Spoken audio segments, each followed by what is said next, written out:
जय जगन्नाथ दर्शक बंधु आज 5-10-2023 गुरुवार आश्विन मास कृष्ण पक्ष सप्तमी तिथि 2 दिन सप्तमी अच्छी आज भी सप्तमी आसंता काली भी सप्तमी किंतु आसंता काली सप्तमी मल सप्तमी तेबे आज जो आश्विन मास कृष्ण पक्ष सप्तमी तिथि पुणी गुरुवार तेबे दर्शक बंधु अनेक लोक अनेक समय बहुत किछि कही था बहुत किछि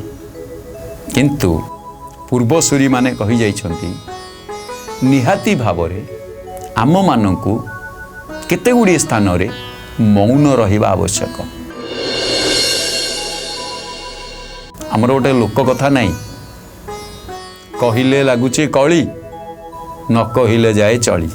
जदि किछि न कहउछंती चली जाउची से स्थान रे मौन रहिबे ठीक आ कहले जदि कली लगुच कहीं कहे आजिर भक्ति सकाल आम ए कथाटी को कहीं सामिल कर चिंता करुवे निहाती भाव आमको जाना दरकार जे आमे को स्थान रे मौन रहिबा आवश्यक। शौचारे मैथुने चैव प्रस्रावे दंत धावने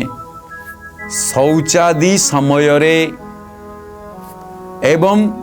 दंत धावने अर्थ दांत घसिला बेले प्रस्राव रक्तस्राव समय एवं मैथुन समय केतोटी जिनस होला ये हला 4टी जिनिस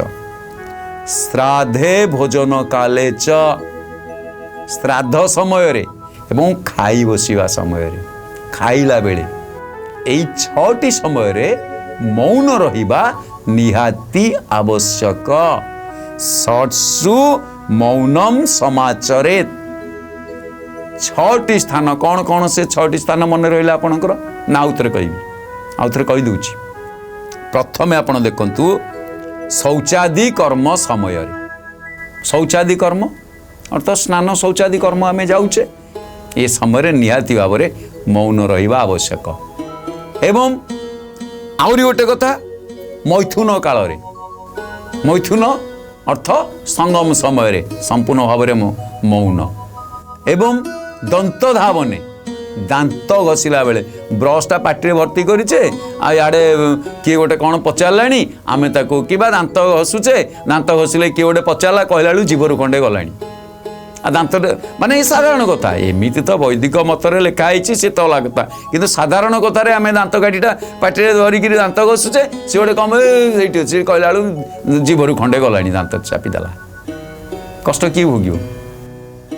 यहीटा हूँ प्रथम किंतु आपड़ कहे ना मुझे सावधान अच्छी दांत काठी काढ़ी कहि अर्थात निम दांत काठी हो छेप ढुकिबे से समय तेणु एथिरे वैज्ञानिक पद्धति अच्छी आमर वैदिक पद्धति अच्छी तेणु दंत धावन समय प्रस्रावे जिते बड़े हठात धरी नि कौटे खंडिया खाबार रक्त बाहर से अधिक कहबेनि सेतेबेले मौन रहिबा दरकार अर्थात हठात रक्त ताकू से स्थानटी को आग चापिकी धरदेवे सेतेबेले तो आपे आपे कथाटा माने एकदम हृदय बाहर भाई रक्त बाहरीगला बा पट्टी करदे किंतु से समय अधिक कथा कहबेनि कथा मौन रहिबा निहाती आवश्यक। पुणी कौन आसीगला ना आपण माने देखिले श्राद्ध समय जेतेबेले श्राद्ध दउछन नीरवता अवलंबन करिकी आपण श्राद्ध देबे एकमात्र ध्यान पितृपुरुष को कारण षोल पूजा आरंभ हो जाइए आम ये कहले ये षोल पूजार समय श्राद्ध माने आमर आश्विन मास अपर पक्ष षोल पूजा अपर पक्ष ये पितृपक्ष पितृतर्पणर पक्ष आम श्राद्ध दौचे श्राद्ध समय निहाती भाव में मौन रहा दरकार। एवं भोजन आप जो खाऊँच से कहारी सहित कथबार्ता हेबे ना खाइला बेले हसंतीनी खाइला बेले गपंतीनी खाइला बेले कथबार्ता हुअंतीनी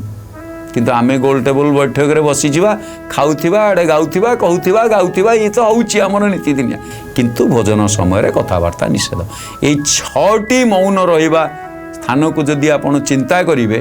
ताहाले अनेक रोगरु मध्ये आपण उद्धार पाइबे।